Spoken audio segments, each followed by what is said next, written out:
In part 1, we showed you how to create your personal account.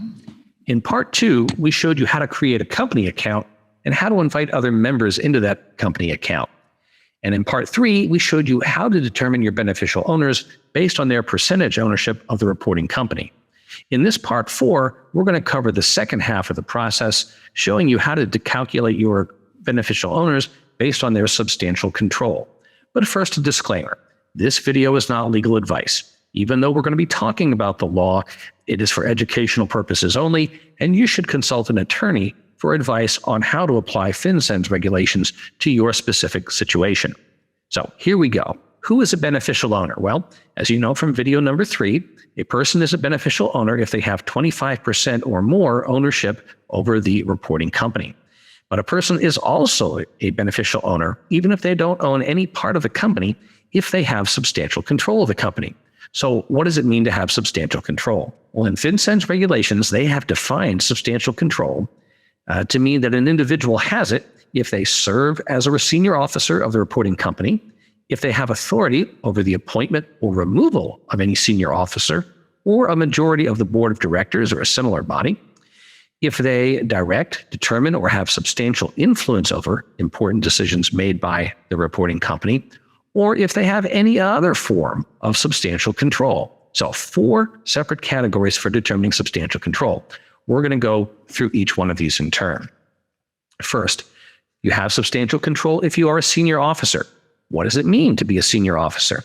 Well, in their regulations, FinCEN has defined senior officer as any individual holding the position or exercising the authority of a president, chief financial officer, general counsel, chief executive officer, chief operating officer, or any other officer, regardless of official title, who performs a similar function. So it's important that an individual officer is a senior officer if that individual either has any of the titles included or is the individual who actually exercises the authority of those titles. In its commentary on its regulations, FinCEN wrote that the title of the officer ultimately is not dispositive. The underlying question is whether the individual is exercising the authority or performing the functions of the senior officer, not what title they really have. This means that if a person acts like the president of the company, in fact, they are in reality the president of the company, and therefore they have substantial control by virtue of this first prong of the test. The second prong says that a person has substantial control if they have the appointment or removal power over any senior officer or a majority of the board of directors. Now, to figure out whether anyone falls into this category in your situation, you need to review your company's bylaws, shareholder agreement, or LLC operating agreement to see who, if anyone, has that sort of power of appointment or removal. Then the third test. An individual has substantial control if they have the ability to direct, determine, or if they have substantial influence over important decisions made by the reporting company. What's important to note here is that the direct and determines prongs of the test are not as important as the third prong, which is substantial influence. It doesn't require that the individual has the power to determine the outcome of the important decision. Rather, it's enough that they have substantial influence over the decision, and if they do, then they have substantial control, and they're a beneficial owner by virtue of that prong. Now, let's imagine an LLC that has 10 equal members, each having 10%. Now, since none of those members has more than 25%, none of them has substantial control by virtue of their ownership. Imagine also that this same LLC is managed by a single manager. Because that manager makes all the day-to-day decisions, that individual is effectively the president of the company and a senior officer. So that individual who serves as the manager would be a beneficial owner, even if they don't own any part of the company. Now imagine further that this LLC's operating agreement says that the manager, who is acting as a president, may not make any important decisions without the prior approval of a simple majority of those 10 members. Now, none of the 10 members on their own would have the power to determine the outcome of that decision, but each of them would get a vote.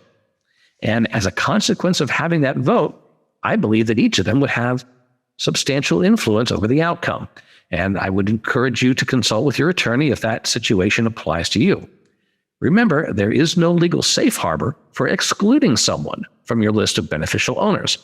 So in a situation like this, where it seems likely that an individual has substantial control, the prudent decision is to include that individual as a beneficial owner.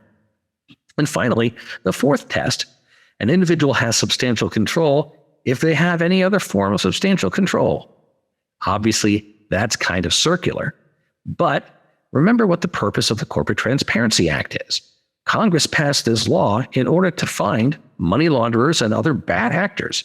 They're assuming that people are going to lie, cheat, and play word games to try to get around having to disclose themselves through the CTA filing process. As a result, to prevent that kind of a situation, FinCEN's regulations define substantial control as any person who actually has substantial control. Think about your favorite crime family on television or from the movies. What would a Tony Soprano do? Well, very often, people in the criminal enterprises have other people who act on their behalf, henchmen, underlings, who are listed as the senior officers, and maybe they sit on the boards of directors, but really, their power derives from someone who's on the side, who's directing everything, making everything happen. Well, it's that other individual who might not have any official title, but who actually exercises real control. That individual would have substantial control, and the non-disclosure of that individual would be a criminal offense under the Corporate Transparency Act. So what's important for all of us who are good business people to realize is that it's not the question of who has the right title. It's a question of who actually has control. Those individuals need to be disclosed as beneficial owners. So after you have gone through your cap table and you've identified everyone who is a beneficial owner by virtue of their percentage ownership of the company, you also need to go through the 4 prongs of the substantial control test and then add to your list of beneficial owners anyone who has substantial control under any of those 4 prongs.